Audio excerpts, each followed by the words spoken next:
स्वस्ति श्रीगणेभ्यो नमः। ओम श्री गुरुभ्यो नमः। अयं सरस्वत्यै नमः। ओम नमो भगवते रुद्राय। आप समस्त शिव साधकों को प्रणाम, आप सभी का स्वागत, आप सभी को प्रेम भरी ओम नमो भगवते रुद्राय। वैशाख शुक्ल पक्ष की पावन पुनीत पूर्णिमा इस वर्ष 12 मई सन 2025 दिन सोमवार के दिन करी जाएगी। वैशाख शुक्ल पक्ष की पूर्णिमा बहुत उत्तम मानी जाती है और जो प्रथम बार पूर्णिमा व्रत धारण करना चाहते हैं, पूर्णिमा व्रत उठाना चाहते हैं, उनके लिए भी यह सुंदर अवसर रहता है। पूर्णिमा का व्रत मूलतः मनोशांति के लिए, पूर्णिमा का व्रत ग्रह सुख शांति के लिए, पूर्णिमा का व्रत सौभाग्य संतति के लिए, पूर्णिमा का व्रत भगवान शिव की प्रसन्नता के लिए, पूर्णिमा का व्रत सर्व देवी देवताओं की कृपा प्राप्ति का एक मूल स्रोत माना जाता है। इसलिए हमारे सनातनीय धर्म में प्रत्येक व्रत का अपना महत्व है और आज भी नहीं, पहले से ही, पुरातन समय से ही माताएं पूर्णिमा का व्रत करती हुई आ रही है। संतान के लिए, संतति के लिए, संतान नहीं है तो, संतान है तो भी पूर्णिमा का व्रत किया जाता है। तो पूर्णिमा का व्रत चंद्रमा से जुड़ा हुआ व्रत है, पूर्णिमा का व्रत भगवान शिव से जुड़ा हुआ व्रत है, पूर्णिमा का व्रत भगवान नारायण से जुड़ा हुआ व्रत है। तो इसलिए हम पूर्णिमा का व्रत कैसे, किस प्रकार से करें, क्या क्या विधि धारण करने चाहिए, थोड़ा सावधानी पूर्वक सुनिएगा। 12 मई को पूर्णिमा का व्रत किया जाएगा और पूर्णिमा भी पूर्ण है। उस दिन बुद्ध पूर्णिमा भी रहेगी और चंद्रमा जो उदय रहेंगे वह रहेंगे 7 साढ़े 7 के मध्यस्थ में, आपके स्थानीय अनुसार 7 साढ़े 7 के मध्य में सायंकाल के समय चंद्रदेव उदय हो जाएंगे। ऐसे में आपने चंद्रमा का पूजन करना होता है। विधि क्या है, संपूर्ण विधि को जरा समझिएगा। प्रातः कालीन जल्दी उठें, स्नान इत्यादि संपन्न करें, सूर्य अर्घ्य, चंद्रदेव सूर्य अर्घ्य इत्यादि संपन्न करके तुलसी माता का पूजन करना है। तुलसी पूजन इत्यादि करने के तत्पश्चात आप अपने घर में महादेव पर कच्चा दूध अर्पण करें और महादेव को दीपदान अवश्य में पूर्णिमा के दिन करें। इसके तदुपरांत दिन भर आप निराहार रहें, आपको आहार ग्रहण नहीं करना चाहिए। मतलब पूर्णिमा के व्रत में आप जितना हो सके हल्का फल इत्यादि ग्रहण करें और हाँ, हो सके तो रात्रि के समय मीठा भोजन ग्रहण करना चाहिए जब आप अपने व्रतों को पूर्ण कर लें।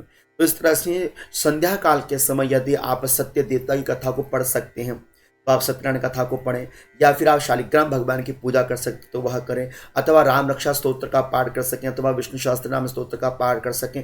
जो भी आपसे उत्तम कार्य बन सके वह आप अपने घर में व्यवस्थित कर सकते हैं। पूर्णिमा के दिन केले के पेड़ का पूजन, पूर्णिमा के दिन बिल्व वृक्ष का पूजन, पूर्णिमा के दिन आंवला पूजन, पूर्णिमा के दिन तुलसी पूजन, ये श्रेष्ठ माने जाते हैं। दीपदान बड़ा श्रेष्ठ माना जाता है। तो एक दीपदान शिवालय में, एक दीपदान आप चंद्रमा के निमित्त जब चंद्रमा को अर्घ्य देंगे तब करेंगे। तो यह संपूर्ण विधि को लेकर आप संध्या काल के समय, सायंकाल के समय यदि आप सत्य देवता की कथा कर लें, अच्छी बात है। पंडित जी से करवा लें और अच्छी बात है। और वैशाख शुक्ल पक्ष में तो अवश्य में पंडित जी को घर में बुलाकर पूर्णिमा की कथा का व्रत अवश्य में करना चाहिए, सुनना चाहिए ना।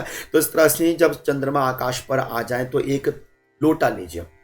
वैसे तो मैं नियम ये बताता हूं कि जब आप कथा कर रहे होते हैं तो कथा के समय एक जल का पात्र भर कर रखें। जब आपकी कथा पूर्ण हो जाए तो उस जल के पात्र में थोड़ा सा कच्चा दूध यदि मिल जाए, आपको शुद्ध गाय का मिल जाए और अच्छी बात है, कच्चा दूध मिल जाए तो उस कच्चे दूध में थोड़े से पुष्प इत्यादि डालकर चंद्रदेव को आपको अर्घ्य समर्पित करना चाहिए। चंद्र देवता को दिया हुआ अर्घ्य पूर्णिमा के दिन विशेष माना जाता है, इसलिए आप पूर्णिमा व्रत में चंद्रदेव को अर्घ्य अवश्य में दीजिएगा। और मैं आपके सामने मंत्र रख रहा हूं।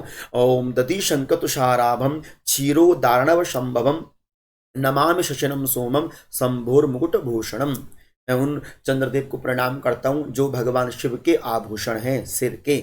और यदि यह मंत्र बड़ा है तो दूसरा मंत्र कह सकते हैं ओम श्राम श्रीम श्राम सह चंद्रमसे नमः। यदि यह मंत्र भी बड़ा है तो ओम चम चंद्रमसे नमः अथवा ओम सोमाय नमः।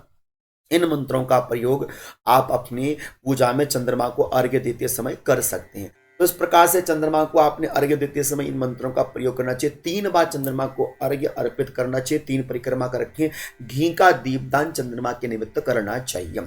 यदि आप और अच्छा नियम कर सकते हैं तो एक कोई भी पीतल की परात लें, पीतल की परात में आप जल भर दें और जल भरकर उसमें चंद्रमा की छांव देखें और उसी में आप चंद्रमा को अर्घ्य दें।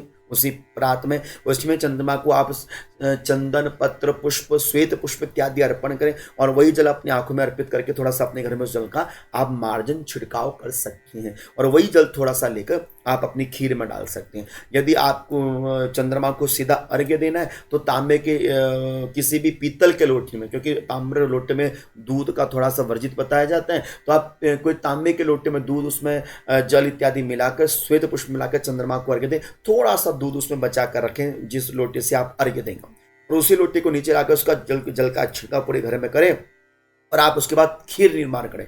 खीर निर्मित करते हुए उस खीर में थोड़ा सा जो चंद्रमा को आपने अर्घ्य दिया था, लोटे में जल बचा था, उसको अपने अर्घ्य में खीर में डाल देना चाहिए, है ना। उसके बाद फिर आपने थोड़ा सा भोग लगा के फिर अंततोगत्वा फिर प्रसाद के रूप में वह ग्रहण करना चाहिए। मीठा यदि आप व्रत कर सकते हैं पूर्णिमा का तो वह उत्तम रहता है। तो पूर्णिमा के दिन शिव का पूजन, बेल वृक्ष का पूजन, तुलसी का पूजन, केले के वृक्ष का पूजन इत्यादि करना चाहिए और सफेद चीजों का दान पूर्णिमा के दिन जरूर करना चाहिए। तो पूर्णिमा पूर्ण रूपेण हमारे जीवन को मनोशांति प्रदत्त करने वाले होती हैं और शशि जो चंद्रमा है उनका दिन माना जाता है पूर्णिमा का, इसलिए आप चंद्रमा का विशेष पूजन पूर्णिमा के दिन जरूर करेंगे। आशा करता हूं कि जो जानकारी मैंने आपके सम्मुख रखी ये आपको अच्छी लगी होगी, और जानकारी अच्छी लगी है तो आगे इस वीडियो को जरूर शेयर कर दीजिएगा ताकि अन्य शिव भक्त भी, शिव साधकों को भी पूर्णिमा व्रत की जानकारी पूर्ण रूपेण प्राप्त हो सके। आपको वंदन, आपको प्रणाम। ओम नमो भगवते रुद्राय, ओम नमो भगवते रुद्राय।